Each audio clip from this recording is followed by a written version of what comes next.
Hello, and welcome to the Be Smart About Art show.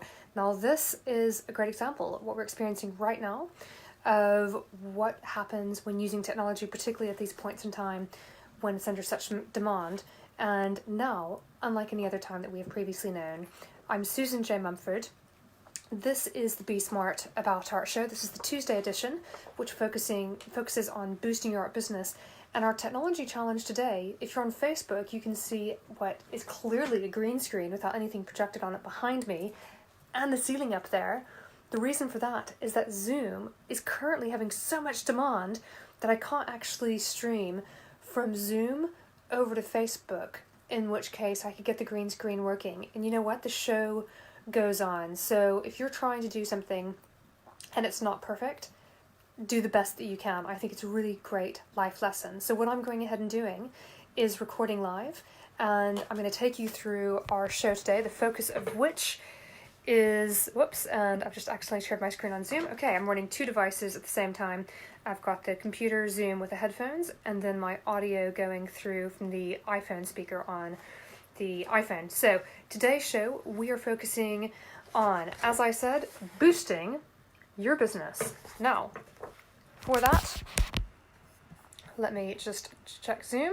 Okay, so now Zoom has stopped recording. I've never had so many technical problems at one point in time, but we're going to keep on going. So the focus is going to be twofold. I want to keep you learning as we're going through the Be Smart About Art show and even going through some technical difficulties at times. So what I'm going to do is go super old school on you today and show you what we are going to be addressing. So what I'm doing is just restarting the Zoom recording, bearing with me for a few more seconds. Okay, the first thing that we are going to address is when, during this COVID-19 situation, when on earth should you be sending an email to people? This is something that a lot of people are wondering about. And our second question that we are addressing is promoting art sales on social media. How can you still do that in this current situation? Is it even possible? Is it okay? Is it something that's full of integrity? Is it something ethical that you still would be doing?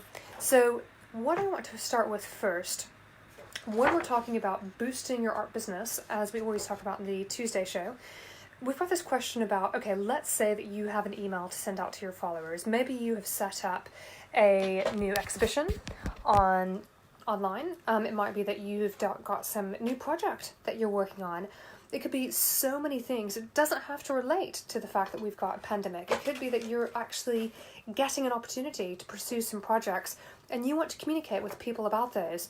But maybe you used to send emails to people on a Monday morning. Maybe you used to send emails to people on a Thursday evening. Now, when I talk about sending emails, there are two different ways that you can do this.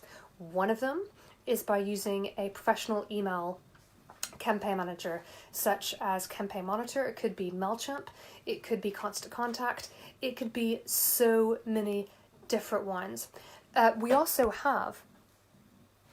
Oh, and actually, I've got a comment about a mirror reflection backwards, but that's... And I tried that earlier on Zoom, and it actually worked fine. So that is very interesting. We've got good online commentary. So I think that the way that the text appears if I'm on Zoom versus Facebook shows it differently. Another useful technology lesson, folks. Thank you very much for telling me that. That's an awesome Be Smart About Art kind of wider audience member telling me that. Thank you.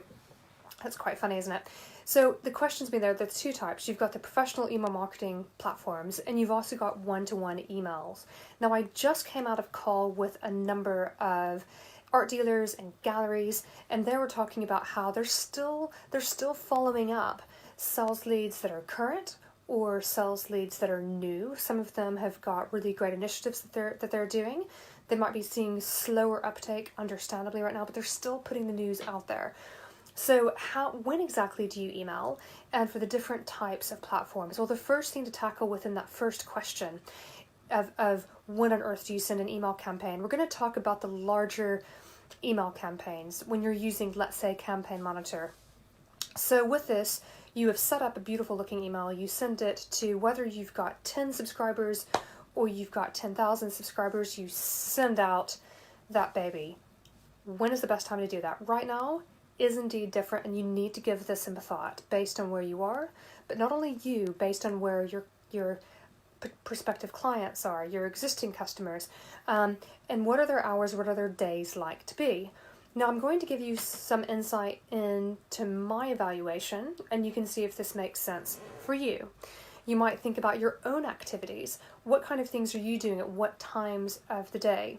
So what I have concluded is that very first thing in the morning is currently not the best time of day to send an email. Now, other people are welcome to come up with different solutions to that. The reason that I have come up with that is that at this point in time, we're at really the breaking point of an international crisis. It is a pandemic, the first one that we've had in over a decade.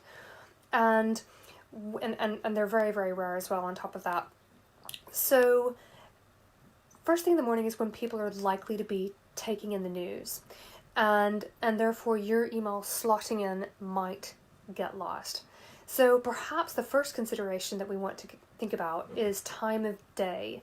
Do you think that maybe lunchtime would be a good time to send out emails? Maybe late morning. So think about that firstly. Again, similar to the morning, the evening may not be the best time. Now, if you use something like what on MailChimp is called time zone warp, then with that you can send it to different people around the world. You have to schedule it at least 24 hours in advance, and you can get the email to hit people's inboxes at the same time in their own time zone according to what it has in your system. If somebody's moved to a different country, then it might be getting to them at a different time than when they from what you would think for their time zone, just because they've actually moved. But that's okay. That's not as likely. So that's one thought, is when are maybe people taking in news? I know that in both the UK and the US, I'm from the States, and I'm based in the UK, I know that these two locations often have announcements kind of daytime or evening. In the UK, particularly evening for new developments. So if there's going to be a new level of lockdown or some kind of official statement being made, evening time is likely the time that's being done. So what I came up with was, okay, maybe something like, let's say mid to late morning. That gives people enough time to digest the news. It's giving them the opportunity to take in what the situation is. If there have been any announcements the evening before, they've been able to sleep on it, they've been able to adjust as much as possible, and then by late morning that can be a good time to get something into their inbox. But the next question then is, what day of the week? Tricky one. Now, I know from experience that this is from particularly when Be Smart About Art ran a crowdfunding campaign a few years back, that Friday afternoons are typically no-nos. And I have seen this a lot in social media and email marketing and digital marketing overall statistics, that in terms of sending emails, this includes one-to-one email engagement too, that Friday afternoon, that's a great time to maybe go see an exhibition. It could be a good time if you've got any colleagues to meet up. At the moment, certainly meeting online. I always meet people online because I have remote teams working with me or working together. So Friday afternoons, definitely not the time. Friday mornings, not the time really either. Friday, worst day of engagement. Now, when Be Smart About Art ran that crowdfunding campaign, we did find that Monday had the best response. So we're inclined to send things on a Monday, but is that the best day right now? What we concluded on our end was that probably the best days right now are Tuesdays, Wednesdays, and Thursdays. So with those days being kind of in the middle of the week, if there's going to be any big news, it's most likely going to come out at the beginning of the week. It's not guaranteed. Needless, if something is important enough, it will come out on any day of the week. We had the Prime Minister of the UK doing a live video chat. He's got COVID-19 at the moment, from 10 Downing Street in his little apartment in there on Sunday. So, we are seeing announcements every single day of the week right now. But for you, thinking about how you can most effectively engage with people, and now this is going to apply to one-to-one as well, think about those times. And so if you are, let's say, even communicating with people one-to-one on WhatsApp, by text message, social media manager, messenger, even thinking about what time of day you think would be the most effective, really do consider that and give people their personal time, their personal space as well right now.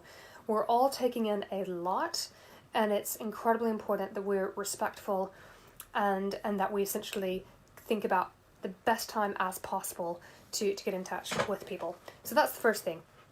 The second thing is then thinking about, is it okay? to even post on social media about art sales at all at the moment. This has come up a lot from artists and galleries alike. My short and dirty answer to that is yes, it's absolutely fine. But what you need to do is to be true to your values, be true to yourself. The thing that drove me, for example, to be here talking with you right now, even if you're watching the replay, is that I've been putting together community since I was a kid in small town America. This is a natural thing that I do.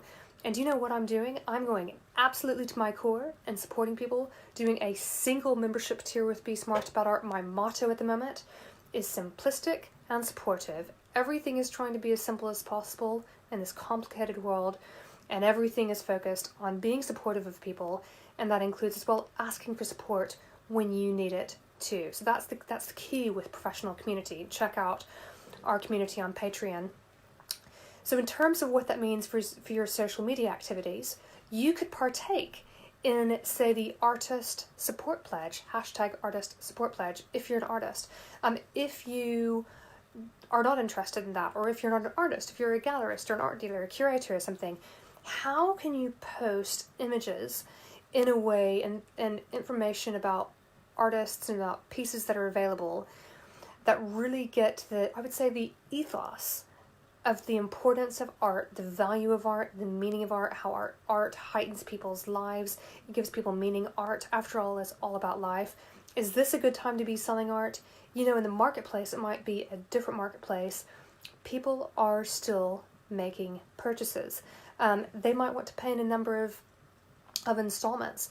There are plenty of people out there with cash in the bank, and they are ready and willing to buy works of art. And there's one guarantee I have for you, which is that if you don't put it out there, then people won't probably buy it.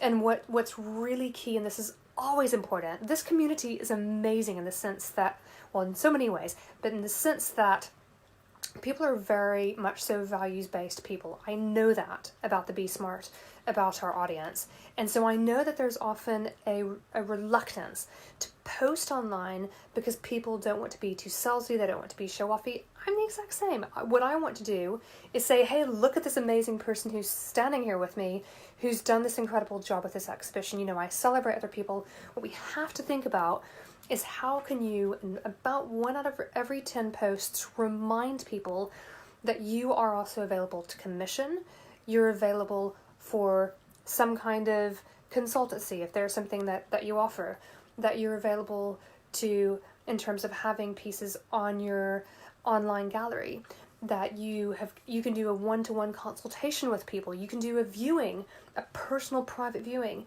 in your studio or in your gallery. You know, it's really important that you are making it clear that also you're there and available to support. And one thing that we're anticipating is that a number of people in the Be Smart About Art community will be developing new profiles on patreon.com, which is where we pivoted to in late November of 2019. And my, oh my, am I so glad that we did that now.